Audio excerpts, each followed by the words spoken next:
Greetings, Nyabingi Ancient Council. Greetings, Jabani. Give thanks for your question.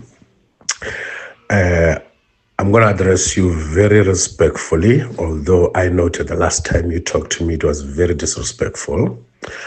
But I'm going to do it once. I don't do that back and forth. If you have noticed, there are certain ones here who have a habit of insulting us. I don't respond to them. We are not on the same level. I debate my equals, the rest I teach. So there are two members here, they are from South Africa, who always try to be more Nyabingi than the Nyabingi, who try to be more Catholic than the Pope, who try to be more Rasta than Rastafari while they are working for the government, and when they come here, they try to be the first critics of the government. I don't usually respond to them. We don't share interest. They say we don't represent them. How can I represent them when they are not members of Rastafari Nation Council? They don't recognize.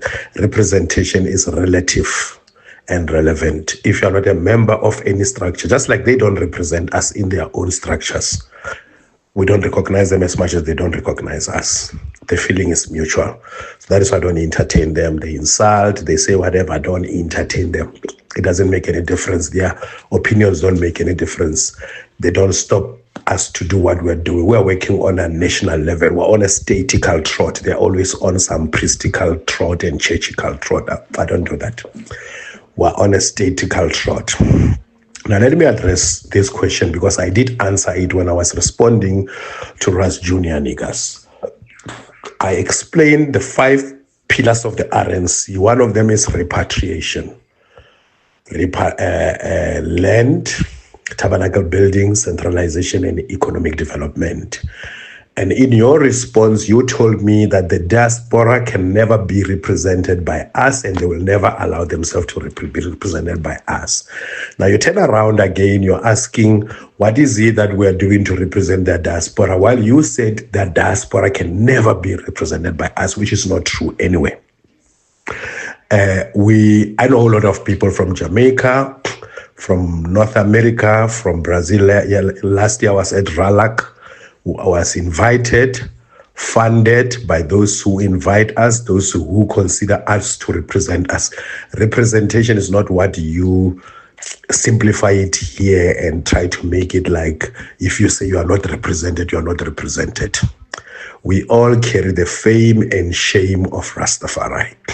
Whether you recognize me as your representative or not, if I go in public, I represent you or misrepresent you, it affects you. So this thing that these ones come here and say we don't represent them, representation is this and all of that, we don't take them serious because they don't know what they are talking about. They don't understand representation on a governmental level, on a nation level. So some of them, they are more into their own province, and others, they are so obsessed with trying to control what they can't control.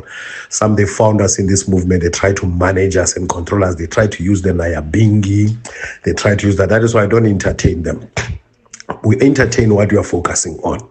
I've already told you that our focus is strategy, is policy, is direction. Anyone who don't recognize that, we don't recognize them either, and we don't entertain them. But there's something that we're doing.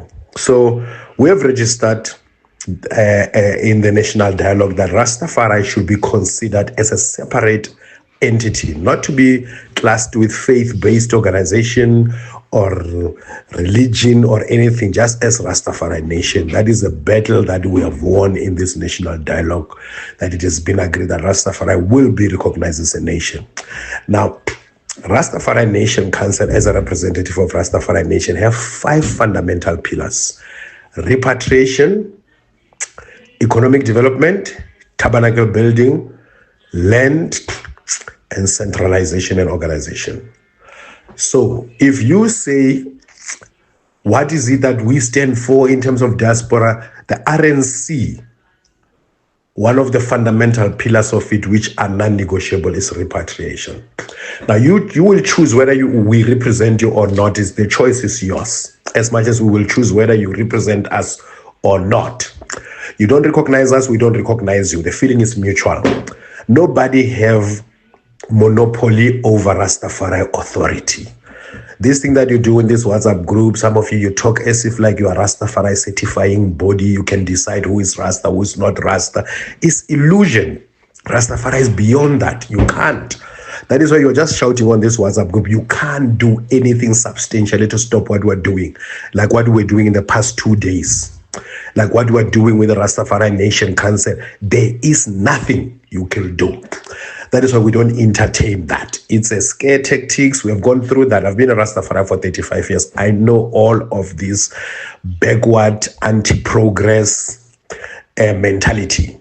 I know that Rastafari is one movement that is constantly producing people who always come up with problem for every solution.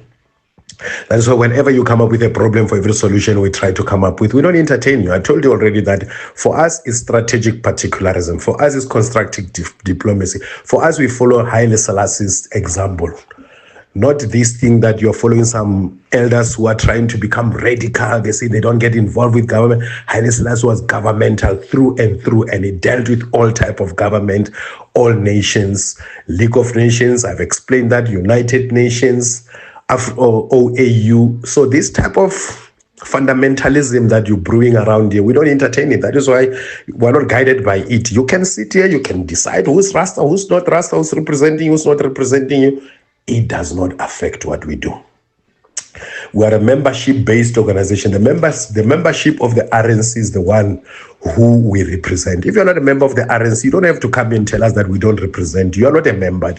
You are exposing that you are illiterate and semi-literate.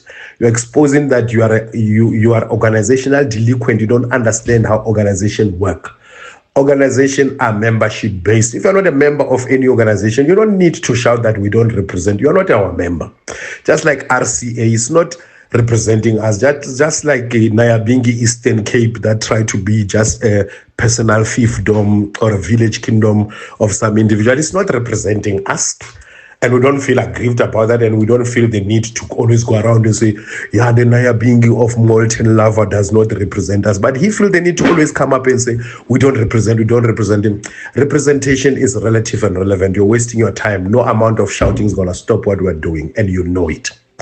And you are shouting behind the WhatsApp and the facade of social media, try to galvanize international support. As Junior Niggas told you, and Prince Samuel, that focus on what is in front of you and stop running around and trying to bring things from international.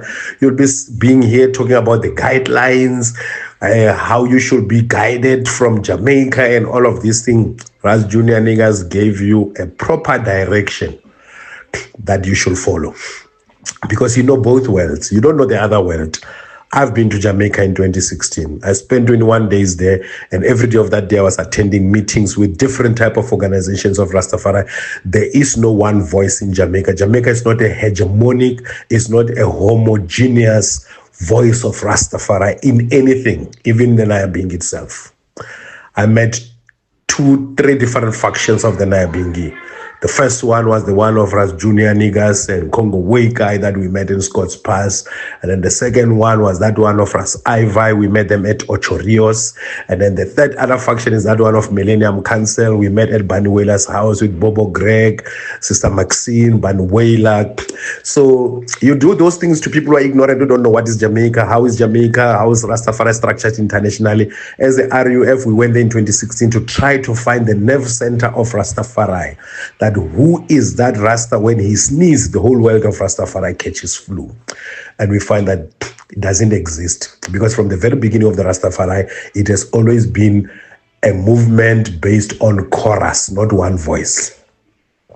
From its start, there was Leonard Howell and his school of thought, Archibald Dunkley and his school of thought, Robert Hines and his school of thought, Joseph Nathaniel Hibbert and his school of thought. It's only you who are ignorant in South Africa. Try to present a picture of a homogeneous movement with a homogeneous authority. There is a Tron going there. There's other group going there. There's no such homogeneity. You are trying hard to do that because you are trying to impose your own hegemony and to try to control us and try to retard progress. You don't like things that you did not initiate. So I don't debate those, and that is why I don't spend a lot of time talking here. I spend a lot of time confronting the system that you call Babylon.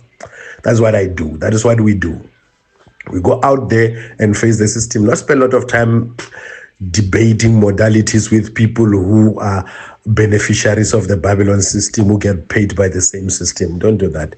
So I hope I answered your question, Jabani. You said you can't be representing, you can't be asking me about how we are representing. You need to decide.